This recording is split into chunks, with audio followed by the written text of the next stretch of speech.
Class 9। तो कल आपके रैदास के जो पद थे वो मैंने आपको समझा दिए थे, इसके पिछले वीडियो में आप देख सकते हैं उसे। आज हम लोग प्रश्नोत्तर पढ़ेंगे और समझेंगे, मैं आपको समझाऊंगी, ठीक है। प्रश्नोत्तर। पहला प्रश्न, पहले पद में भगवान और भक्त की जिन जिन चीज़ों के साथ तुलना की गई है उसका उल्लेख करिए। तो इस पद में जो रैदास ने आपको पद दिए हैं उसमें उन्होंने भगवान और भक्त की तुलना की है। यहाँ पर उन्होंने तुलना करके ये बताया है कि भक्त का और भगवान का जो रिश्ता होता है वो बिल्कुल अटूट होता है, ठीक है। तो आप देखिए कैसे लिखना आपको। पहले पद में भगवान की तुलना जो है वो चंदन, बादल, चंद्रमा, दीपक, मोती तथा सुहागे से, तथा भक्त की तुलना पानी, मयूर, चकोर, पक्षी, बाती, धागा और सोने से की गई है। और अगर आप चाहें तो इसको इस तरह से भी लिख सकते हैं कि पहले पद में भगवान की तुलना चंदन तथा पानी, यहाँ पे आप लिख दीजिए भगवान, यहाँ लिख दीजिए भक्त। तो लिखिए चंदन, पानी, बादल, मोर, चंद्रमा, चकोर, दीपक, बाती। इस तरह से भी कुछ बच्चे लिखते हैं तो वो भी सही है, ठीक है।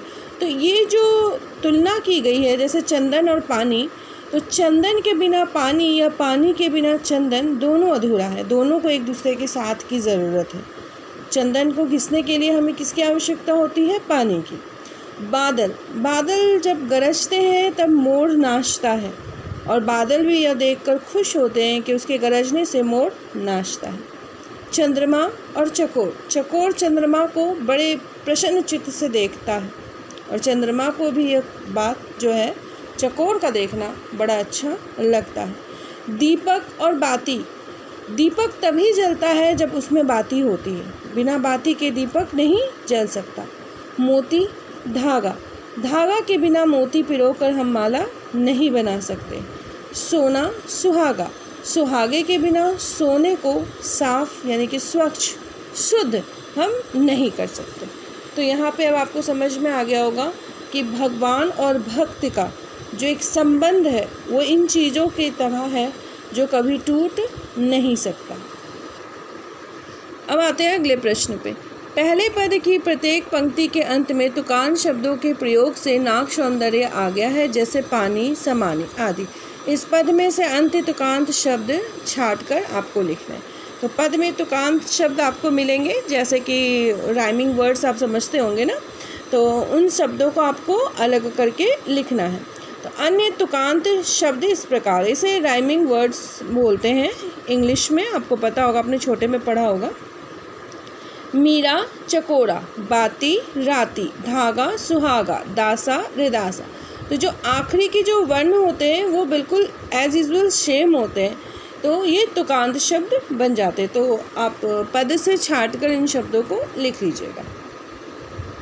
अगला प्रश्न, पहले पद में कुछ शब्द अर्थ की दृष्टि से परस्पर संबंध है, ऐसे शब्दों को छाट कर लिखिए। तो पहले पद में आपने देखा है कि कुछ चीज़ों का एक दूसरे के साथ जो संबंध बताया गया है वो एक दूसरे से संबंधित है, वैसे शब्द आपको छाट के लिखने हैं। दीपक के साथ बाती, इसका संबंध है। चंदन, पानी, मोती, धागा, स्वामी, दासा और चांद, चकोर। इस शब्द का इस शब्द के साथ संबंध है, मतलब एक तरफ प्रभु है और एक तरफ दास है, ठीक है। तो इन दोनों शब्दों को आपको छाट कर लिख लेना है। अगला प्रश्न है, दूसरे पद में कवि ने गरीब निवाजू किसे कहा है, इसे आपको स्पष्ट करना है। तो अगले पद में, दूसरे पद में जब आप दूसरा पद पढ़े हैं तो उसमें आपने देखा है कि पद में कवि ने जो भगवान हैं उनको गरीब निवाजू कहा है। दूसरे पद में कवि ने गरीब निवाजू अपने आराध्य देव, अपने प्रभु को कहा है। क्यों? क्योंकि वह दीन दुखियों पर दया करने वाले हैं। तो भगवान के लिए तो अमीर और गरीब कोई मायने नहीं रखता, आप चाहे अमीर हो चाहे गरीब हो, अगर आप प्रभु की आराधना करते हो, पूजा करते हो, तो फल तो आपको भगवान इक्वली यानी कि बराबर देंगे, चाहे कि वो कोई भी हो, दीन दुखी हो चाहे वो कोई अमीर हो। तो प्रभु कैसे हैं? वो दीन दुखियों पर भी दया करते हैं और उसके मस्तक पर मुकुट सुशोभित है। प्रभु के माथे पे क्या दिखता है, क्या सुशोभित है, क्या सुंदर लगता है? मुकुट सुशोभित है, मुकुट सजा हुआ है उनके प्रभु के माथे पे, ठीक है। तो गरीब निवाजू का अर्थ क्या हुआ? गरीबों पे दया करने वाले, दीन दुखियों का दुख हरने वाले, ठीक है। अगला प्रश्न है, दूसरे पद की जाकी छोटी जगत कऊ लागे ता पर तू ही ढरे, इस पंक्ति का आपको आशय स्पष्ट करना है। तो आशय क्या है वो देखिए। कवि ने कहा है कि समाज के वे लोग जो अछूत या अस्पृश्य मतलब जिसको आप अपने घर में घुसने नहीं दे सकते, जिसको आप देखते नहीं हो, जिसको आप छूते नहीं हो, यानी कि नीची जाति के लोग जो अछूत समझे जाते हैं तथा लोग जिनके पास जाना भी पसंद नहीं करते हैं। पहले के समय में ना नीची जाति के जो लोग हैं उनसे दोस्ती तो दूर की बात है, उनसे कोई बातचीत भी नहीं करता था। उनका कसूर सिर्फ इतना था कि वो समाज के सबसे निचले वर्ग में जन्म लेते। तो समाज तो हमने ही बनाया, ऊंचा नीचा हमने बनाया, परंतु जन्म हम सबको प्रभु ने दिया है। तो ये कोई भी इंसान के हाथ में नहीं है कि वो किस घर में जन्म लेता है। ऊंचा जाति या नीचा जाति हम किसी भी मनुष्य के साथ नहीं कर सकते, तो क्योंकि वो भी अपवित्र हो जाएंगे। तो लोग क्या करते हैं, उनके घर भी नहीं जाते, उनसे दोस्ती भी नहीं करते, सिर्फ इसलिए कि उनको लगता है कि वो भी अपवित्र हो जाएंगे। जो दीनहीन है और जो समाज के द्वारा उपेक्षित है, मतलब समाज ने जिनकी उपेक्षा की, जिन्हें मंदिर तक जाने की अनुमति नहीं है, कुएं से पानी लेने की अनुमति नहीं है, या दया के पात्र हैं, तो दया के पात्र तो हैं पर समाज के उच्च कुलीन लोग उन पर दया जो है नहीं दिखाते। समाज के जितने भी अमीर लोग हैं उन पर दया नहीं करते। तो ऐसे लोगों पर दया कौन करता है? प्रभु करते हैं, भगवान करते हैं। तो ऐसे लोगों पर प्रभु ही दया दिखाते हैं, प्रभु उनकी हर प्रकार से मदद करते हैं। तो ऐसे गरीब लोगों के भी भगवान हैं। यहाँ पे जो पद में कहा गया है कि जाकी छोटी जगत कऊ लागे, मतलब जिसको छुआछूत मानकर लोग उनके घर नहीं जाते, उनसे बात नहीं करते, तापर तू ही डरे, तो उनके साथ भी अच्छा व्यवहार या दया प्रभु आप करते हो, आप ही उनके दुखों को हरते हो। ठीक है।